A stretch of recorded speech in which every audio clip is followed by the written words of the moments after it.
Day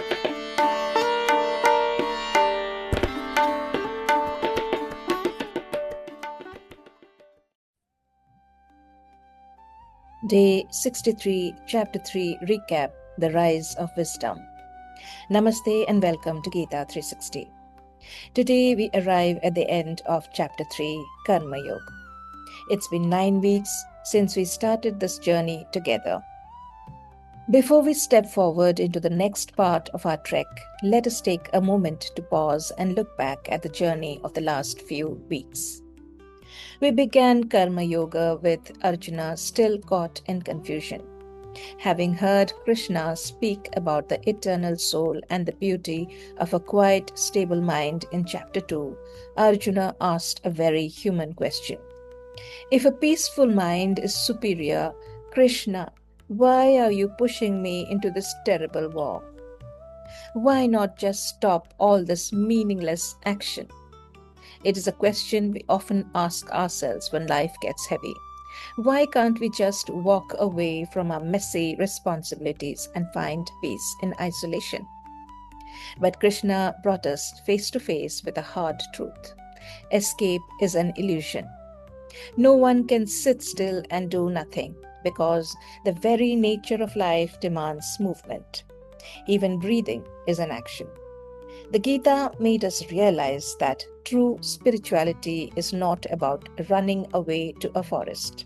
It is about how we show up at our workplace, in our homes, and in our daily duties. It is in how we show up every single day of our life for what's ours to do. True freedom is not freedom from action. It is freedom in action.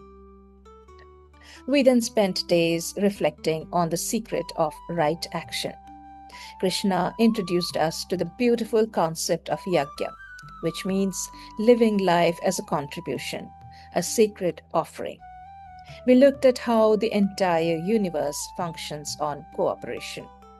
The rain falls, the sun shines, the trees bear fruit.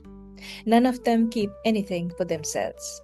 Yet, human beings often live only for their own small circles of greed. The Gita reminded us that when we shift our focus from what can I get to how can I contribute, our work stops being a burden and becomes a source of joy. Then the Gita addressed the leader within each of us. We learned that the world does not follow what we preach, it follows what we do. Whether you're a parent, a manager, or a friend, your actions set the standard for others. Krishna, who has nothing to gain in all three worlds, still performs his duties perfectly, just to set an example.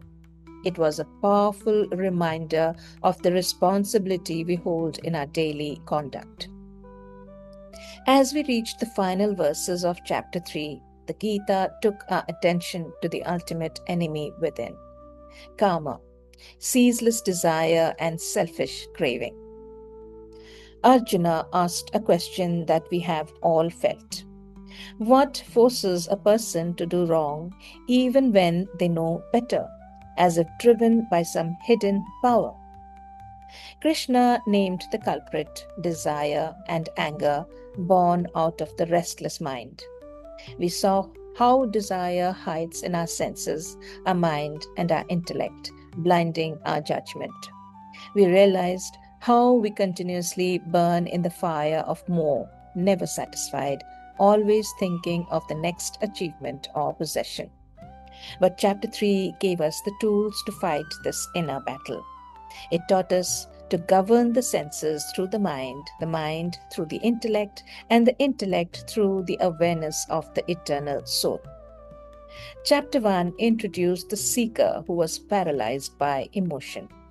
Chapter 2 gave that seeker the grand vision of truth. And chapter 3 handed us the practical tools to live that truth in the middle of a chaotic world. The battlefield has not changed. Arjuna is still holding his bow. The crisis is still real. But chapter 3 taught us that we do not need to change our environment to find peace. we need to change our attitude towards work. It asks us to do our duty with dedication, drop anxiety about the future, and offer our efforts for the higher realm. Thought of the day. Before we turn the page, take a quiet moment to reflect. Think about the work you do every day. What would happen if just for one day you did your duty, not for recognition or reward, but simply as an offering of love to the world around you? Thank you for walking with me through Karma Yoga. As we move into chapter 4, may you carry forward the spirit of Yajna, doing your best, letting go of the rest, and learning to find the sacred in the ordinary tasks of every day.